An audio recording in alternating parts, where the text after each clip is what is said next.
వందనాలు, స్తోత్రాలు తండ్రి. మీ ఘనమైన నామానికి స్తుతులు, స్తోత్రాలు చెల్లించుకుంటున్నాం ప్రభా. ఉదయకాల సమయంలో నేను స్తుతించి నేను గణపరచడానికి మాకు ఇచ్చిన గొప్ప భాగ్యాన్ని బట్టి మీకు వందనాలు తెలియజేసుకుంటున్నాం ప్రభా.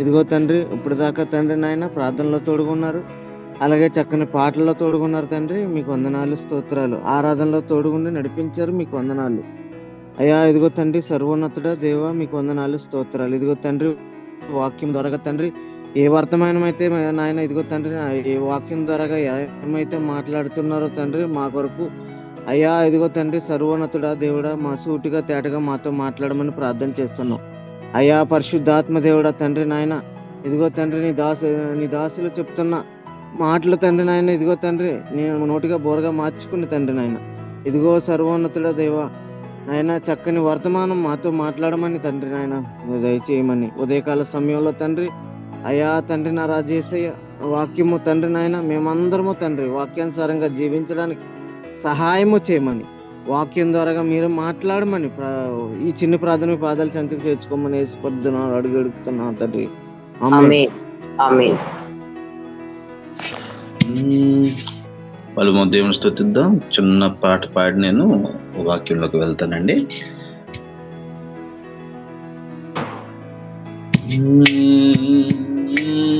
హలో నీవు, నీలో నేను నిరంతరం సావాసం చేయాలయా.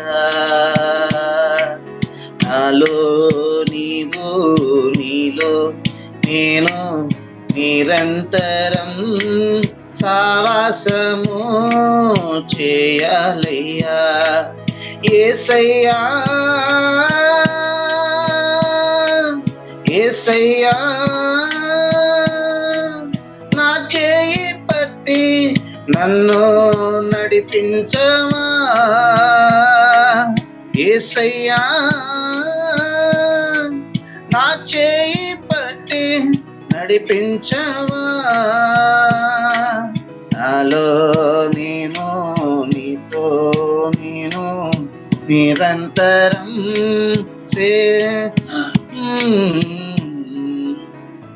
అవును తండ్రి ప్రభువా, మాలో దేవా తండ్రి మీరు, మీలో మేము నిరంతరము దేవా తండ్రి సహవాసము చేయాలి. దేవా తండ్రి ప్రభువా స్నేహము చేయాలి. దేవా, ఎప్పుడైతే నీతో మేము సావాసము స్నేహము చేస్తామో అప్పుడు మా జీవితాలు బాగుంటాయి. ప్రియులారా ప్రియులారా, దేవుని యొక్క ఆత్మీయమైన విషయాలను నేర్చుకునే ముందు కొన్ని విషయాలు మనము తెలుసుకోవాల్సిన అవసరం ఎంతైనా ఉంది. ఎప్పుడైతే దేవుని యొక్క ఆత్మీయతతో, దేవుని యొక్క అనురాగంతో, దేవుని యొక్క అనుబంధంతో ఆయన యొక్క మనసును తెలుసుకోవాలని ఆశపడుతూ ఉన్నామో అప్పుడు ఖచ్చితంగా ఆయన విషయాలు మనకు ఆయన తెలియజేస్తాడు, ఆయన మనల్ని నడిపిస్తాడు. గత 2 వారాలుగా మనము మోషే గారి గురించి మనము నేర్చుకుంటూ ఉన్నాం. అవునంటారా కాదంటారా? అవునండి. ప్రియులారా, మోషే గారి గురించి చాలా విషయాలు నేర్చుకుంటూ ఉన్నాము. దేవుడు కృపిస్తే ఈరోజు మోషే గారు ఈ యొక్క నిర్గమకాండంలో ఉన్న విషయాలు క్లుప్తంగా 40 అధ్యాయాలు ఉన్నాయి. నేను 2 అధ్యాయాలు దేవుని మహాకృప బట్టి మీకు అందించడం జరిగింది. మరి తదుపరి విషయాలని నేను క్రోడీకరించి ప్రభు యొక్క సహాయంతో, వాక్య సహాయంతో మిగతావి కూడా ముగించాలని కోరుకుంటూ ఉన్నాను. ప్రియులారా, మొత్తము ఇది నిర్గమకాండలో 40 అధ్యాయాలు ఉన్నాయండి. ఈ 40 అధ్యాయాలని 4 విధాలుగా క్రోడీకరించవచ్చు. అయితే ఈ 4 విధానాలు కూడా 4 పద్ధతుల ద్వారా మరి ఇశ్రాయేలు ప్రజల్ని దేవుడు ఏ విధంగా చేశాడు అనేది, ఏ విధంగా ఆయన గమ్యాన్ని చేర్చాడు అనేది, ఎలాగా ప్రభువుని సేవించాలో అనేది నేర్పించాడు అనేది, మరి ఈ విషయాలన్నీ కూడా ఈ 4 విషయాల్లో మనం నేర్చుకోవచ్చు. ప్రియులారా, మరి 2 విషయాలని నేను మీకు తెలియజేశాను. అంటే ఇంచుమించుగా ఒక విషయాన్ని తెలియజేసి తర్వాత రెండో విషయాన్ని కూడా మీకు ఇంచుమించుగా సంపూర్తి చేశానని అనుకుంటున్నాను. అయితే ఆ విషయాలు ఏంటో గబగబా మనము దివ్య గ్రంథమైన వాక్యాన్ని ఒక్కసారి చూసేద్దామా, ఒకసారి తెలుసుకుందామా, ఆ విషయాలు ఏంటో చూద్దాం. ప్రియులారా, మరి మొన్న కొన్ని విషయాలు మనం తెలుసుకున్నాము. అవి ఏంటో ఒకసారి నేను వివరించే ప్రయత్నం చేస్తూ ఉన్నాను. ప్రియులారా, మనం ఏం నేర్చుకున్నామంటే మొట్టమొదటి అధ్యాయంలో ఇశ్రాయేలు ప్రజలను మరి దేవుడు ఎలా ప్రేమించాడు, ఎలాగా వారి యొక్క మొరను విన్నాడు, ఎలాగా వారు బయటికి వచ్చారు అనే విషయాలు మనము తెలుసుకున్నాం. అధ్యాయంలో ఎలా ఎంచుకున్నాడు, ఎలాగా తీసుకొచ్చాడు, ఎలాగా ఆయనకి పేరు పెట్టాడు, ఆయన ప్రజలను ఎలాగైతే బయటికి తీసుకురావడానికి ప్రయత్నాలు చేశాడు, తన సొంత ప్రయత్నాలు ఎలా చేశాడు, పెద్దవాడు అంటే ఏంటి, పెద్దవాడు అవ్వడం అంటే ఏంటి, తర్వాత తన విషయాలని, తర్వాత తన యొక్క వివాహ జీవిత విషయాలని చాలా మట్టుకు మనము అధ్యయనం చేసాం. అవునంటారా కాదంటారా? అయితే ప్రియులారా, ఈ 2వ అధ్యాయం తర్వాత మనము 3వ అధ్యాయంలో మనం గమనించుకున్నట్లయితే మోషేని దేవుడు ఎలా పిలిచాడు అనే విషయాన్ని మనము గమనించగలుగుతాం. 3వ అధ్యాయంలో మోషేని ఎలా పిలిచాడు అనే విషయాన్ని మనం గమనించగలుగుతాం. ప్రియులారా, దీనికన్నా ముందు 4 విషయాలు చెప్తానన్నానుగా. మొట్టమొదటిగా ఉన్న విషయం ఏంటంటే దేవుడు తన ప్రజలను బయటికి పిలుచుట. దేవుడు తన ప్రజలను బయటకు పిలుచుట అంటే పాపిష్టి జీవితం నుండి, భయంకరమైన జీవితాల నుండి దేవుడు పిలిచాడు విడుదల చేయడానికి. మొదటిది. రెండోది, పిలిచిన తర్వాత నడిపిస్తాడు. దేవుడు తన ప్రజలను నడిపించుట అనే విషయాలు మనం చూస్తాం. మూడవ విషయం ఏంటంటే దేవుడు తన ప్రజలను, తన ప్రజల చేత గుడారాన్ని కట్టిస్తాడట. ఇక్కడ మూడవ విషయం ఏంటంటే తన ప్రజల చేత గుడారాన్ని కట్టించడం కూడా చూస్తాం. నాలుగో విషయం ఏంటంటే ఆ గుడారంలో ఎలా జీవించాలో, ఎలా ఆరాధించాలో అనేది 4వ విషయంగా మనం నేర్చుకుంటూ ఉన్నాం. ప్రియులారా, ఈ 40 అధ్యాయాలు కూడా దానికి సంబంధించే. 4వ విషయం ఏంటి అని చెప్పుకున్నాం మనం. ఎలాగా గుడారాన్ని కట్టిస్తాడు, తన ప్రజల చేతే గుడారాన్ని కట్టిస్తాడు. కట్టించిన తర్వాత ఆ గుడారంలో జీవింపజేస్తాడట. ఆ విషయాలన్నీ కూడా 4వ విషయంలో ఉంటాయి. అంటే మొత్తం మీద ఈ 40 అధ్యాయాలు ఈ 4 విషయాల మీద ఆధారపడి ఉన్నాయి ప్రియులారా. ఇప్పుడు 3వ అధ్యాయంలోకి మనం వచ్చేస్తున్నాం. 3వ అధ్యాయంలో మోషే దేవుని ఎలా పిలిచారో చూద్దాం.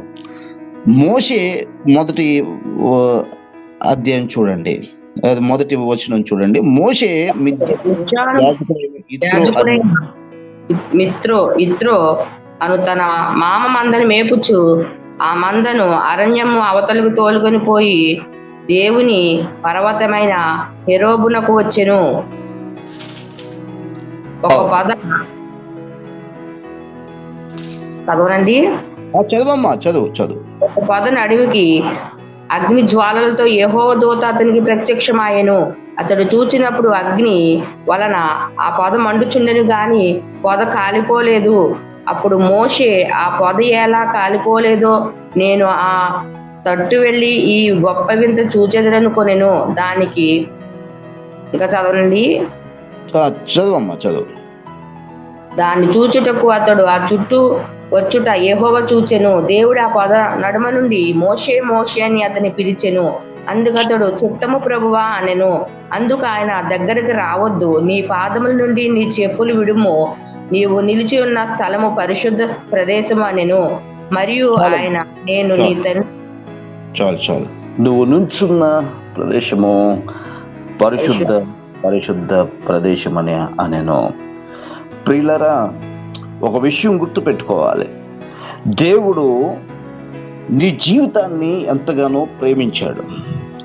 ఒక వ్యక్తి జీవితాన్ని దేవుడు ప్రేమిస్తే ఆ వ్యక్తిని దేవుడు పరిస్థితుల గుండా తన వైపు ఆకర్షించుకుంటాడు. దేవునికి స్తోత్రం చెప్పండి. దేవుడు ఒక వ్యక్తిని ప్రేమించి ఒక ప్రణాళిక అనేది దేవుడు వేస్తే ఖచ్చితంగా ఆయన పరిస్థితుల గుండా తన వైపు ఆకర్షించుకుంటాడు. ఈరోజు నీవు పరిస్థితుల గుండా ప్రభు దగ్గరికి వచ్చావు. అవునంటారా కాదంటారా? అనేక పరిస్థితులు నువ్వు చూసావు. ఈ ప్రకృతిలో, ఈ యొక్క జగత్తులో, ఈ యొక్క బంధాలు ఇవన్నీ చూసి చూసి చూసి ప్రభువు సువార్త విని, ఈయన నిజమైన దేవుడు, ఈయన ప్రాణం పెట్టాడు, ఈయన ఏది ఆశించలేదు, ఈయన తిరిగి లేచాడు, నా కోసం ఇంతగా ప్రేమించాడు అనే విషయం పరిస్థితిని బట్టి ప్రభువు యొక్క ప్రేమ నిన్ను ఆయన వద్దకు తీసుకురావడం అనేది మనం చూస్తున్నాం. ప్రియులరా గమనించాలి. దీనిపైన ఈయన ఈత్రో అంటే ఎవరు అంటే ఇక్కడ ఈయన మామగారు అని అంటున్నారు. అసలు ఈ ఈత్రో ఎవరండి అనే విషయం ఒక్కసారి చూద్దాం. 18వ వచనంలో, అంటే 2వ అధ్యాయము 18వ వచనంలో ఈ మాటలు ఉంటాయి. ఏంటి అంటే ఈ యొక్క కుమార్తెలు అమ్మా, నేను మాట్లాడిన తర్వాత మీకు చెప్తాను, అప్పుడు మీరు చదువు తిరిగానమ్మా. రైట్. ఈత్రో యొక్క కుమార్తెలు అంటే ఈ ఈత్రో కుమార్తెలు గురించి ఇక్కడ 18వ వచనంలో ఉంటుందన్నమాట. వారు తమ తండ్రి అయిన రగుయేలు దగ్గరికి వచ్చినప్పుడు అతడు వారితో, ఈరోజు మీరంతా త్వరగా ఎలా రాగలిగారు అని వాళ్ళ పిల్లల్ని అడుగుతాడంట. ఎవరు? ఈ రగుయేలు. ఈ రగుయేలు ఎవరు అంటే ఈత్రోయే. అంటే బైబిల్ పరిభాషలో మనం చూసినట్లయితే ఈ యొక్క రగుయేలు అని అనగా అర్థం ఏంటంటే అది ఆయన పేరు అనేది వాస్తవంగా తెలుస్తూ ఉంది. తర్వాత ఈ రగుయేలు గురించి ఇంకా ముందుకు వెళ్తూ ఉంటే ఆయన్ని ఈత్రో అనే పేరు కూడా పెట్టారు. అయితే ఈ ఈత్రో అంటే అర్థం ఏంటి అంటే, జాగ్రత్తగా గమనించాలి ప్రియులారా. ఈత్రో అంటే ఆ గోత్రానికి సంబంధించి ఆ యొక్క గోత్రానికి సంబంధించిన యాజకుని యొక్క వంశానికి సంబంధించిన వారు అని చాలా మంది జ్ఞానులు చెప్పడం జరిగింది. అర్థమవుతుందా? అయితే ఈ సంభాషణ అంటే ఈ యొక్క నీళ్లు పట్టుకోవడానికి రావడం జరిగింది. మీరు 2వ అధ్యాయము గత వారంలో మీరు విన్నట్లయితే ఇవన్నీ చదవమని కూడా నేను చెప్పాను. ప్రియులారా, ఇవన్నీ గమనించుకున్నట్లయితే వాళ్ళు నీళ్లు పట్టుకోవడానికి వస్తారు. ఎవరు? ఈత్రో లేదా రగుయేలు. ఈ పేరేంటమ్మా? అందరూ చెప్పండి. రగుయేలు. ఈత్రో యొక్క పేరేంటి? రగుయేలు. ఈత్రో అంటే ఏంటంటే యాజకులకు సంబంధించిన ఆ యొక్క వంశావళి పేరు అది.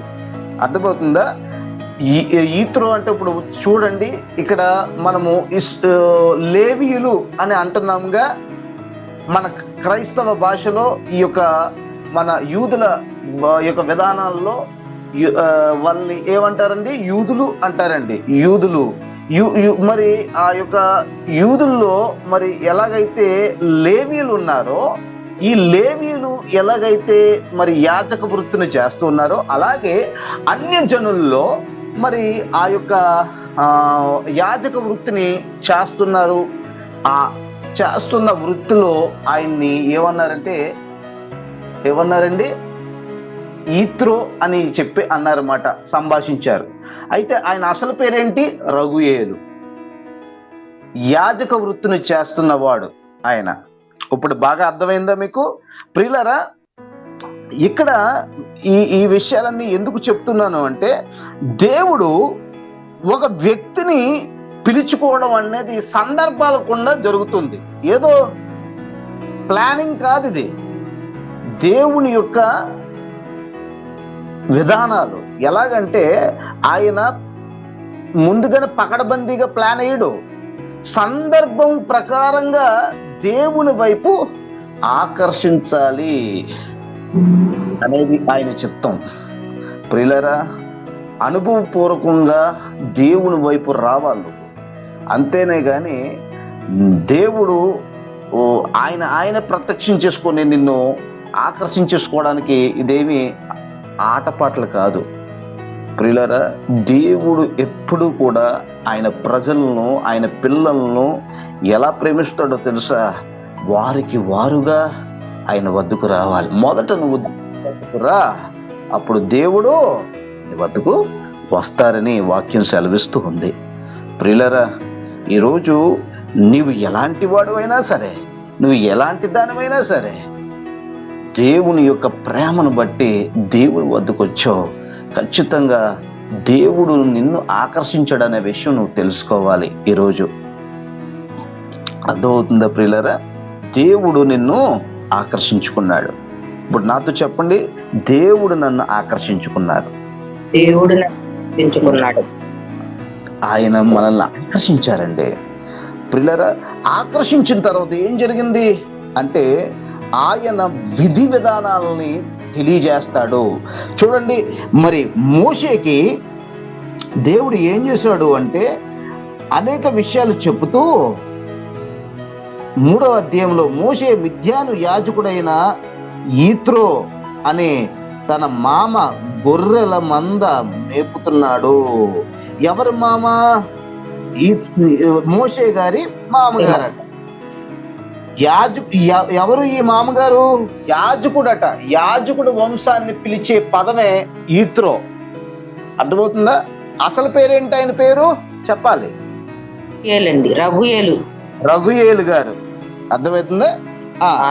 అయితే ఇలాగా ఆ మందను మేపుతున్నప్పుడు లోక సంబంధంగా ఆ మందను మేపుకుంటూ ఉన్నాడు. తర్వాత మందను మేపుకుంటున్నప్పుడు ఏం జరిగిందంటే, ఇక్కడ చూడండి, ఆ మందను ఎడారి అవతలకు తోలుకుని దేవుని పర్వతమైన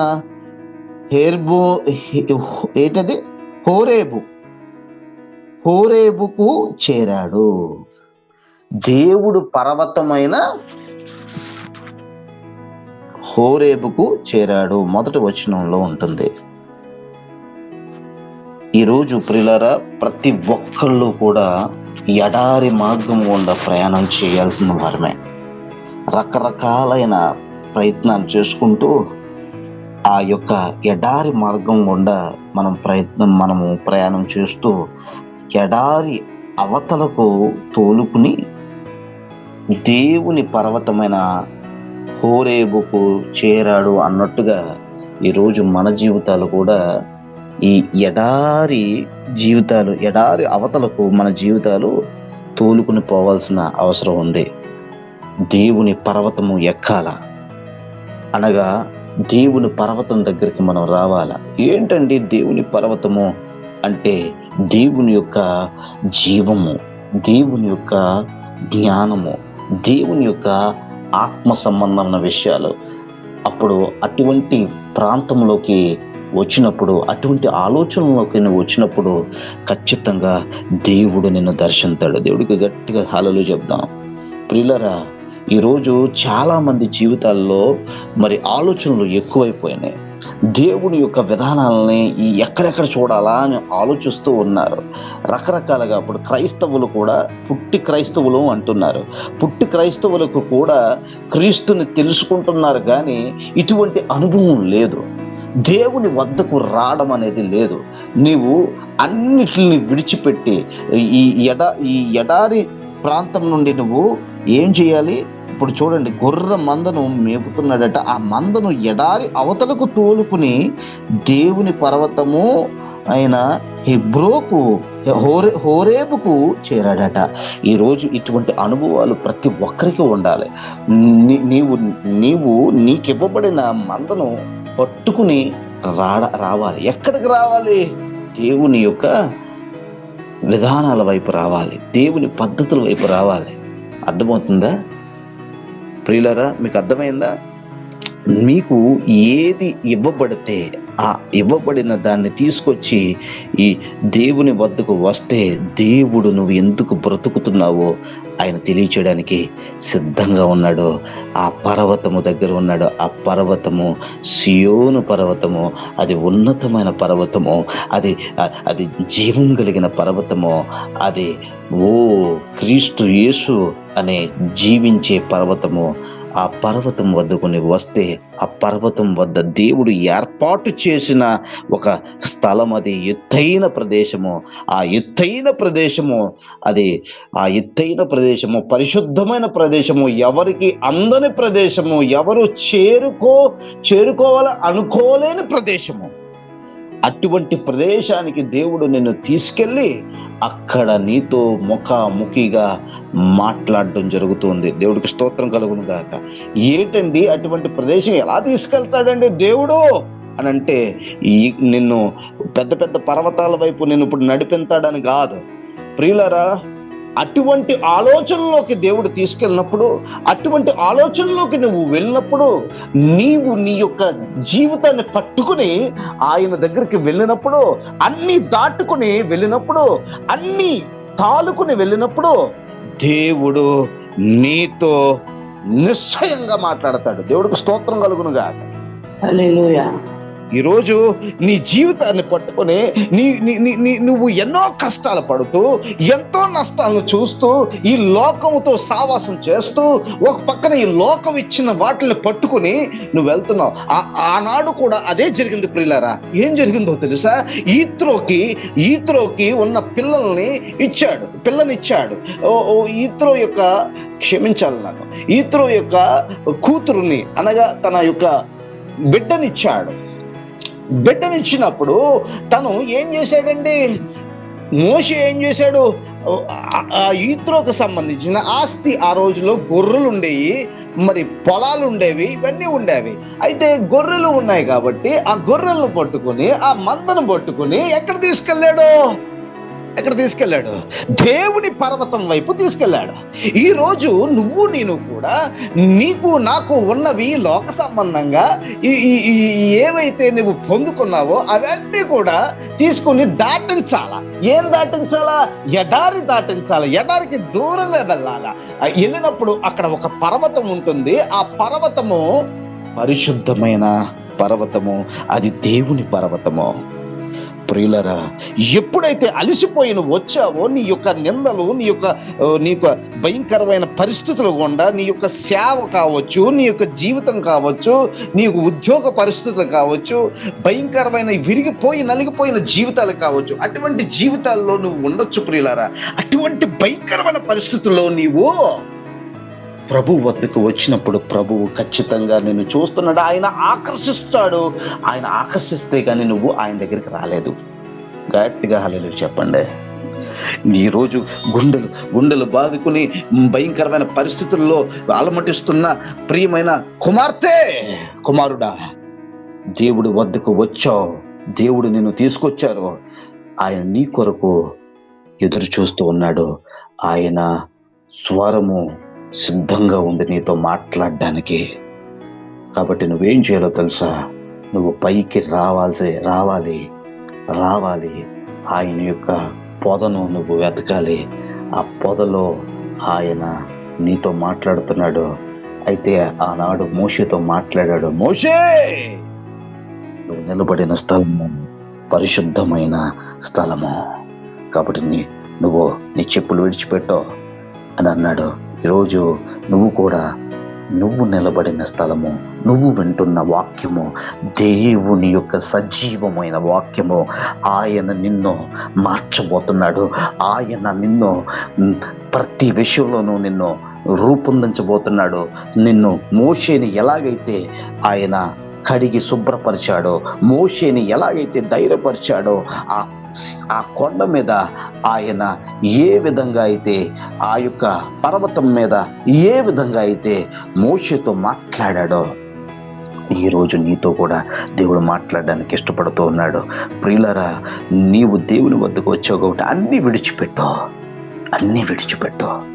ఆయన నిన్ను పట్టుకుని నిన్ను నడిపించబోతున్నాడు. అన్నిటి నుంచి నిన్ను దాటిస్తాడు, నీ కన్నీళ్లు తుడుస్తాడు, ఆయన పరలోక రాజ్యం వైపు నిన్ను నడిపిస్తాడు. ప్రియులారా, యేసు క్రీస్తు ప్రభు వారి యొక్క ఉద్దేశం కూడా అదే. తన ప్రజలు కొట్టుమిట్టలాడిపోతున్న తన ప్రజల్లో బలాన్ని చూపించాలి. ఈరోజు మోషే గురించి నేర్చుకుంటున్న నీవు, మోషే అంటున్నాడు, నేను నా వల్ల అవ్వదు అంటున్నాడు.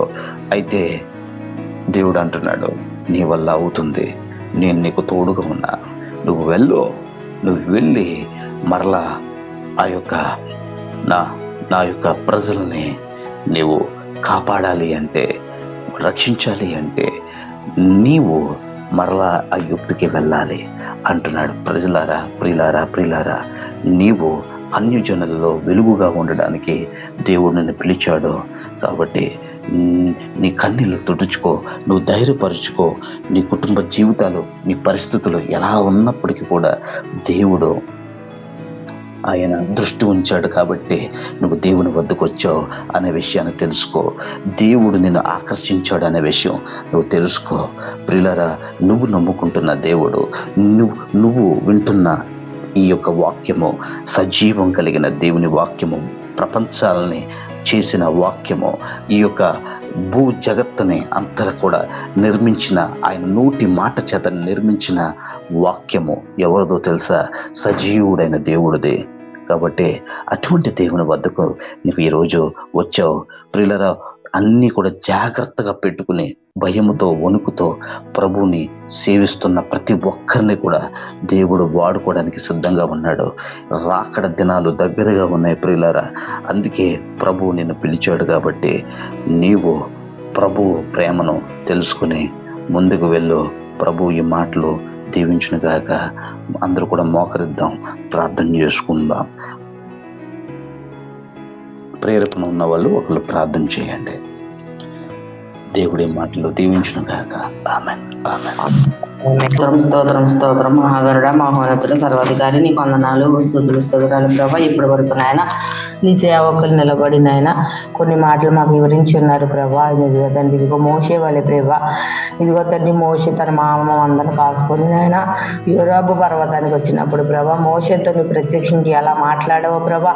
ఇది పరిస్థితుల స్థలం, ఇక్కడికి నాయన మరి నువ్వు రావద్దు నాయన. ఇదిగో నాయన, ఈ స్థలానికి నాయన నీ ఆడుకున్న చెప్పులను విడిచిపెట్టి రమ్మని మరి నీ దూతలు ఎలాగైతే మాట్లాడినాయో ప్రభా. అయ్యా ప్రభా, మోషే ప్రతి విషయంలో నమ్మకంగా ఉంటూ అయ్యా నీకు ఎంతగానో పరిచర్యకుడుగా ఉంటున్నాయన. ఆయన ఎన్నో అద్భుత కార్యాలు మోషే ద్వారాగా చేయించిన దేవా, నీకు వందనాలు నాయనాడు. ఇశ్రాయేలు కానాను దేశానికి నడిపించే నాయకుడిగా మోషేతో నాయన మీరు తోడుగా ఉన్నందుకు వందనాలు, స్తుతులు. మోషే గురించి మంచి మాటలు మాకు రామకృష్ణయ్య గారు మరి చక్కగా వివరించినందుకు వందనాలు, స్తోత్రాలు చెల్లిస్తున్నాం ప్రభా. ఇదిగో ఉన్న వాక్యాన్ని విడిచిపెట్టే వారం కాకుండా ప్రతి వాక్యాన్ని నెంబర్ వేసుకునే భాగ్యం మాకు అందరికీ దయచేయమని ప్రభా. ఇదిగో నా తండ్రి యేసయ్యా, ఈ చిన్ని ప్రార్థన బాబని ప్రార్థన ప్రతిభ దయచేయమని మా కొరకు తరగారని యేసు పరిశుద్ధ నామమున వేడుకుంటున్నాం తండ్రి. ఆమేన్. మహాపరిశుద్ధుడు దేవా తండ్రి, ఇదిగో నాయన మా ప్రియులు, మా పిల్లలు ప్రభా నీ వాక్యాన్ని శ్రద్ధగా విని దాని ప్రకారం నడుచుకుని భయభక్తులతో ఉన్న వారిని నేను నీ పాదాల దగ్గర పెడుతున్నాను తండ్రి. వీళ్ళని క్షమించండి, వీళ్ళని శుద్ధీకరించండి అయ్యా. వీరి జీవితాలు మీరు మార్చండి అయ్యా తండ్రి. ఇదిగో నాయన, మొట్టమొదటిగా జోయల్ గురించి ప్రార్థన చేస్తూ ఉన్నాం ప్రభా. ఆ బిడ్డ ప్రభా మరి ఎగ్జామ్స్ రాశాడట నా తండ్రి. మరి ఒక ఎగ్జామ్ దేవా తండ్రి, మరి ఒక పరీక్ష దేవా తండ్రి, మరి ఆ విఫలమయ్యాడు. మరి ఆ ఫెయిల్యూర్ నుండి సక్సెస్ దయచేయండి. నెక్స్ట్ సప్లిమెంటరీ రాస్తున్నాడు ప్రభా, మంచి మార్కులు దేవా తండ్రి. బిడ్డకు అనుగ్రహించండి. మారు మనసుతో కూడుకుని దేవతని తన రక్షణార్థమై దేవతండ్రి ప్రభువా జీవితాన్ని జీవించడానికి సహాయం చేయండి. జోయల్ను దేవతండ్రి ప్రభువా మరి మీ పాదాల దగ్గర పెడుతున్నాను. అభిషేకించండి ప్రభువా, తనకి మంచి జ్ఞానం దయచేయండి. చక్కగా రాయాలి ప్రభువా, మళ్ళా సాక్ష్యం చెప్పాలా ఆ బిడ్డ ప్రభువా తండ్రి. నీ నామాన్ని మహింపరచాలి ప్రభువా. దేవా తండ్రి, జ్ఞానము ఎవరికైనా కొదువైన ఎడల యాకోబు గారు రాసిన పత్రికలో కొత్త నిబంధన గ్రంథంలో మీరు ఈ మాట అన్నారు. మీలో ఎవరికైనా జ్ఞానము కొదువైన ఎడల దేవుని అడగండి అన్నావు ప్రభువా. అది ఆత్మ సంబంధమైన జ్ఞానమే కావచ్చు, ఈ యొక్క లోక సంబంధమైన జ్ఞానమే కావచ్చు. నాయన, ఈ లోకములోని జ్ఞానంతోనే మేము నడవాలి. మీ పిల్లలం కాబట్టి ప్రభువా, మిమ్మల్ని అడగకుండా ఎవరిని అడుగుతాం ప్రభువా? కృప చూపించండి. ఇదిగో నాయన, ఆ బిడ్డకు దేవా తండ్రి మంచి విజయాన్ని దయచేయండి. ఆర్య దేవా తండ్రి గురించి ప్రార్థన చేస్తున్నాం. ఈ బిడ్డ ప్రభువా మరి ఈ కాంపిటేటివ్ ఎగ్జామ్ రాయబోతున్నాడు ప్రభువా. ఈ బిడ్డకు నీ జ్ఞానం ఇచ్చి, నీ కృపనిచ్చి దేవా తండ్రి ప్రభువా, అది ఉత్తీర్ణుడు అవ్వడానికి దేవా తండ్రి మంచిగా పాస్ అవి మరి తను దేవా తండ్రి సాక్షార్థంగా ఉండడానికి సహాయం చేయండి ప్రభువా. వీరందరూ కూడా యవ్వనస్తులు కాబట్టి వీరిని దేవా మీరు పట్టుకోండి, మీరు నీ వైపు ఆకర్షించండి. తల్లిదండ్రుల దయలో, పెద్దల దయలో బిడ్డలు ఎదగడానికి సహాయం చేయండి అయ్యా తండ్రి. బొత్తిగా ఈ లోకములో ఉన్నవారు పాడవుతున్నారు కాబట్టి మా పిల్లలు మీ పాదాల దగ్గర పెట్టడం మా వంతు. సహాయం చేయండి, నీ కాపుదల ఇవ్వండి. జేపీ గారిని మీ చేతులకు అప్పచెప్తున్నాం ప్రభువా. నీ సేవకుడు ప్రభువా, నీ పరిచయం చేస్తున్న బిడ్డ నా తండ్రి. అయ్యా, మీరు స్వరాన్ని ముట్టమని అడుగుతున్నాను నా తండ్రి. అయ్యా, బలపరచండి ప్రభువా, స్థిరపరచండి ప్రభువా. ఆనాడు దేవా తండ్రి, ఇదిగో మోషేని నీ వైపు ఆకర్షించుకున్నావు దేవా. తనకి స్వరాన్ని నువ్వు ఇచ్చావు, బలాన్ని నువ్వు ఇచ్చావు, జ్ఞానాన్ని నువ్వు ఇచ్చావు, బలహీనతలు నువ్వు తీసేసావు. అలాగే జేపీ గారిని కూడా మీరు దేవా తండ్రి ప్రభువా, ఆ స్వరాన్ని మీరు ఇవ్వండి, ఆ బలాన్ని నీవు ఇవ్వండి, ఆ ఘనతను నీవు ఇవ్వండి. ఇదిగో యేసు నామమున స్వస్థత అనుగ్రహించబడును గాక. అయ్యా తండ్రి, ఆయన చక్కగా నీ వాక్యాన్ని అనేక మందికి దేవా తండ్రి, నీ యొక్క ప్రవచనపు వాక్యము దేవా తండ్రి, ప్రకటన వాక్యము దేవా తండ్రి అనేక మందికి ప్రకటించడానికి, అనేక మందిని సిద్ధపరచడానికి సహాయం చేయమని, ఆ కుటుంబాలను దీవించమని, అలాగే ఈ జూములో ఉన్న ప్రతి ఒక్కరిని కూడా పేరు పేరు చొప్పున దేవా తండ్రి ప్రభువా ప్రార్థన చేస్తున్నాం ప్రభా. పేరు చొప్పున ప్రభా, వరలక్ష్మి గారు కావచ్చు, సంధ్యమ్మ గారు కావచ్చు దేవా తండ్రి ప్రభా, మరి జేపీ గారు కావచ్చు, సత్యనారాయణ గారు కావచ్చు, రాయుడు గారు కావచ్చు, ఎంతమంది అయితే అందరినీ కూడా గుర్తించుకుంటే కనికరించి దేవా తండ్రి ఎంత మందికి అయితే దేవా తండ్రి ఈ వాక్యం వెళ్తుందో అందరినీ కూడా ఓదార్చి, బలపరిచి, స్థిరపరిచి, జీవింపచేయమని మమ్మల్ని మేము తగ్గించుకుంటూ మీ నామమును హెచ్చిస్తూ ప్రార్థిస్తూ అర్జిస్తూ వేడుకుంటున్నాం మా ప్రియ పరలోకపు ప్రేమ కలిగిన మా తండ్రి. ఆమేన్. ఆమేన్. జయం సిలువ రక్తమై రక్తం సంపూర్ణ విజయం, ఆ బాధకుల నాశనం కలుగునగాక. ఆమేన్. మన తండ్రి అయిన ప్రేమయు, కుమారుడైన యేసుక్రీస్తు వారి యొక్క కృపయు, పరిశుద్ధ మనకు మన పిల్లలకు సదాకాలము తోడుగా నీడగా నిలిచి ఉండును గాక. ఆమేన్.